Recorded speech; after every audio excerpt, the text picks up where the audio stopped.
सोचो अगर मैं तुम्हें बोलूं कि एक ऐसी स्कैम स्टोरी है जिसमें दुनिया के सबसे इंटेलिजेंट लोग, पॉलिटिशियंस, एरिस्टोक्रेट्स और हत्ता कि आइजैक न्यूटन जैसे जीनियस भी अपना पैसा डुबा बैठे, तो क्या तुम मानोगे?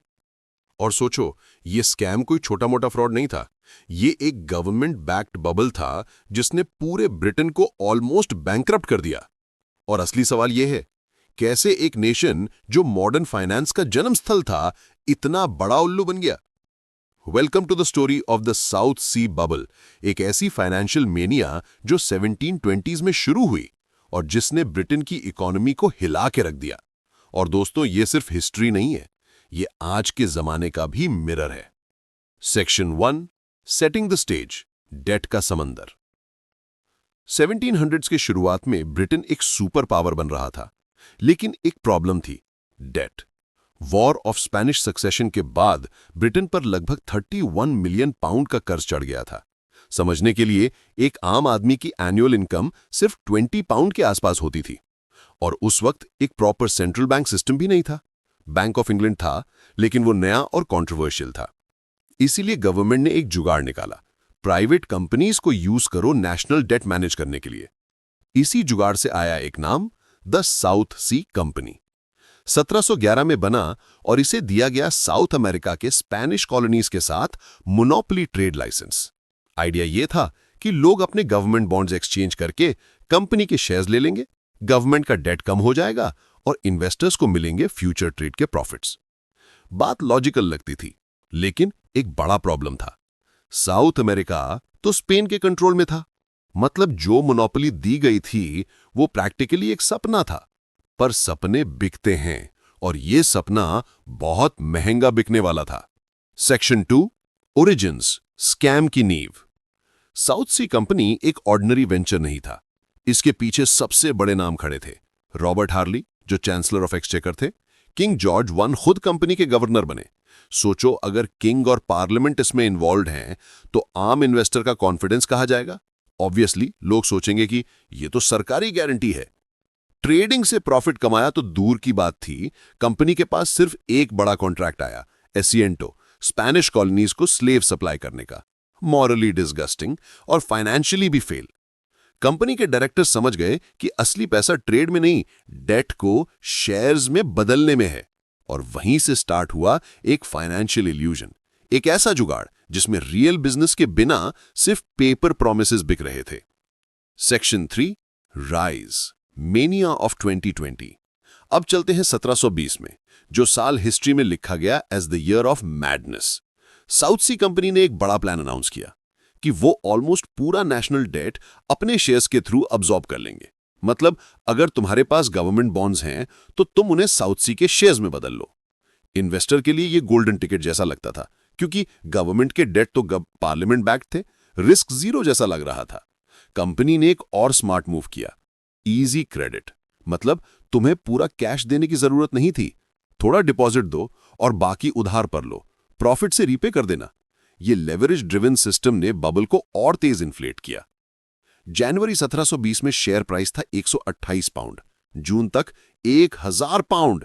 एक ही साल में 10x ग्रोथ। अब सिर्फ रिच लोग ही नहीं, टेलर्स, बेकर्स, सर्वेंट्स सब अपना पैसा लगा रहे थे। पार्लियामेंट मेंबर्स भी हेविली इन्वेस्ट कर रहे थे। और जैसे ही फीवर चढ़ा, नए नए स्कीम्स आ गए। कुछ तो हिलेरियस थे। एक कंपनी ने प्रोस्पेक्टस पब्लिश किया, a company for carrying out an undertaking of great advantage but nobody to know what it is. और गेस करो, लोग फिर भी इन्वेस्ट कर गए। ये थी बबल की पीक। सेक्शन 4, बर्स्ट, जब रियलिटी सामने आई। लेकिन हर बबल की एक एक्सपायरी डेट होती है। समर 2020 में शुरू हुआ पैनिक। कुछ अर्ली इन्वेस्टर्स अपना प्रॉफिट कैश करने लगे, मार्केट में सेलिंग प्रेशर आया। फिर पार्लियामेंट ने पास किया बबल एक्ट, जिसमें अनऑथराइज्ड जॉइंट स्टॉक कंपनीज को बैन कर दिया गया। आयरनी ये थी कि ये एक्ट साउथ सी को प्रोटेक्ट करने के लिए था, लेकिन एक्चुअली मार्केट का ट्रस्ट तोड़ दिया। जून तक शेयर्स 1000 पाउंड पर थे, अगस्त तक गिरकर 700 पाउंड, सितंबर तक 400 पाउंड और दिसंबर तक 150 पाउंड। सोचो, जिसने घर जेवर बेच के शेयर्स लिए थे, उसका सब कुछ 80-90% वाइप आउट हो गया। और इस दुख भरी कहानी का एक फेमस विक्टिम था सर आइजैक न्यूटन। पहले प्रॉफिट करके सेफ एग्जिट कर लिया था, लेकिन ग्रीड में दोबारा एंट्री की पीक पर। रिजल्ट क्या हुआ? 20,000 पाउंड लॉस, जो आज के टाइम में मिलियंस के बराबर है।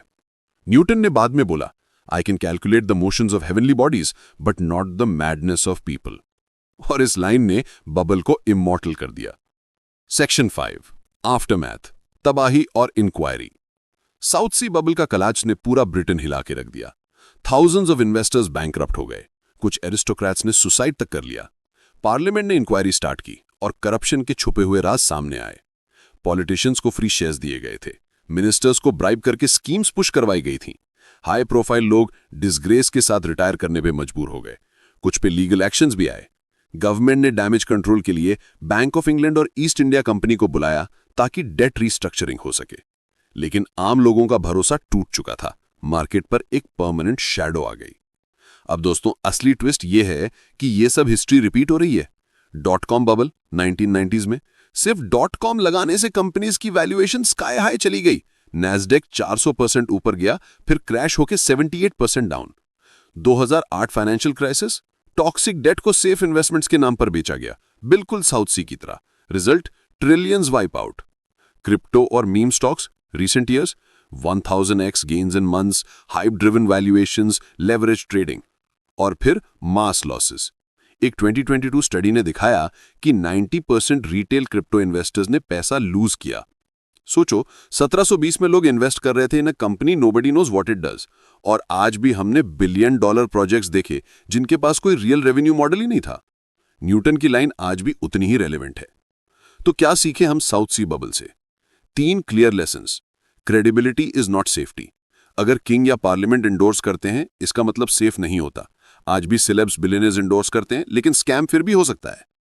Easy credit equals to faster crash.